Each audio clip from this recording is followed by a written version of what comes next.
panelist or speaker is Delana Miller. I've heard Delana, and I'm going to read a quick bio before she gets to talk. So Delana Miller is a new resident of California.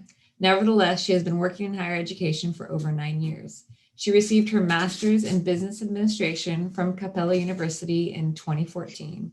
Her previous and current roles included being a part of the Kansas State University Budget Department, which has prepared her to serve as a critical member of the Cabrillo Administrative Leadership Team, overseeing the daily operations of the Business Services Office. And I know that Cabrillo has been keeping her very busy in that role. Thank you, Delana, for joining us tonight. Thank you for having me. I appreciate it. So I kind of want to start a little bit from the beginning of how I kind of proceed into this career of business. It actually started out with me wanting to go to law school and me wanting to be a lawyer. So just letting you know right now how things change so quickly when you're, going through college and trying to figure out where you want to go in your career and what you want to do. I did switch to business. And then after that, I said, you know what, I like communications more. So a lot of that happens a lot of times when you're going through school in a time period. And so I actually graduated with my communications degree and bachelor's in communications. And then after that, what happened was I went ahead and actually did kind of similar things as an internship at the college, at the grants and contracts office. And so I did an internship there while I was actually going to complete my degree. And I talked to the person who's the director there and I said, hey, you know what, can I actually stay on? And I want to do my master's degree in business because I really like it. I've been there for about a year now. I was like, I'm really feeling this business thing. And so let me go ahead and get my master's in it.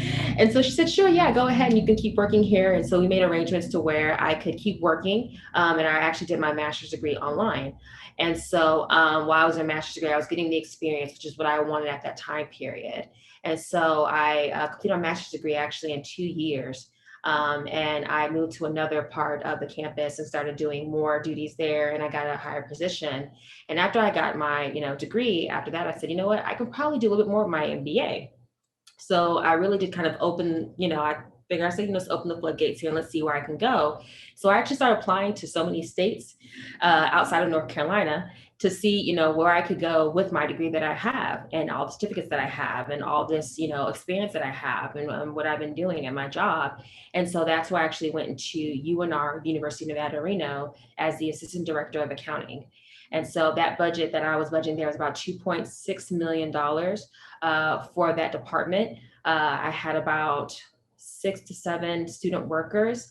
And I also was working with the marketing department. I was working with Safe Ride, which is kind of the service that they offered there at the school, working with their budget there, working with the diversity inclusion area.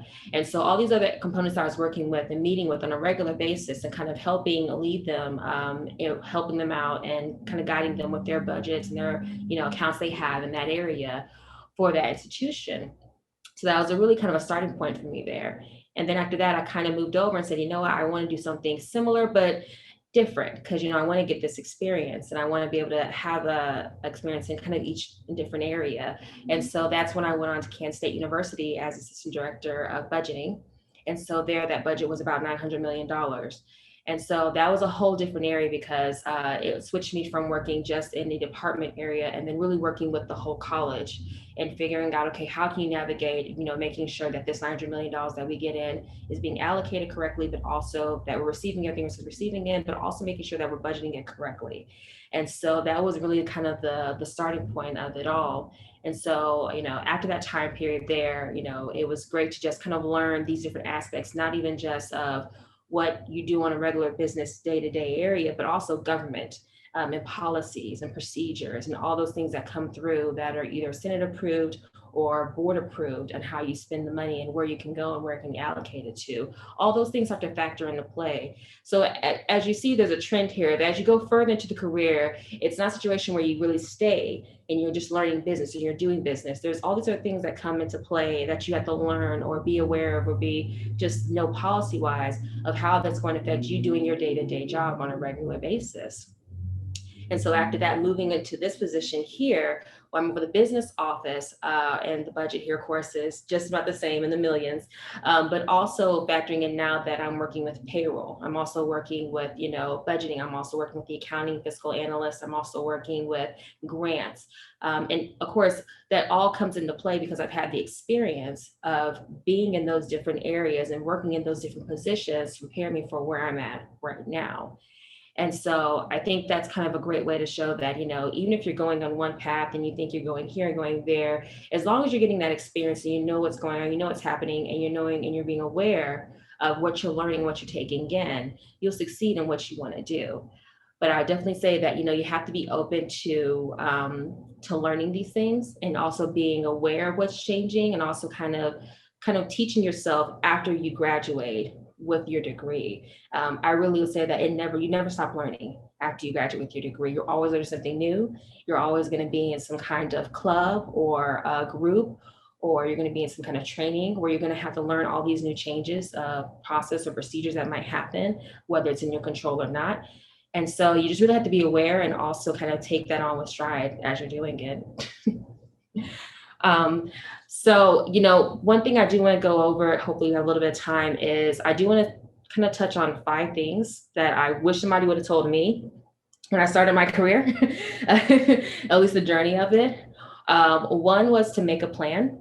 I would suggest doing about 5 to 10 years, but making a plan so you're not feeling overwhelmed with where you're trying to go, but also it's kind of a good guide, so it can make you move with purpose. So you're not just moving in everywhere. So kind of knowing where you want to be, or at least where you want to get to in 5 to 10 years, is pretty helpful. Another thing that helped me out a lot was mentors, colleagues, members that I've met through at these different institutions and I've made connections with.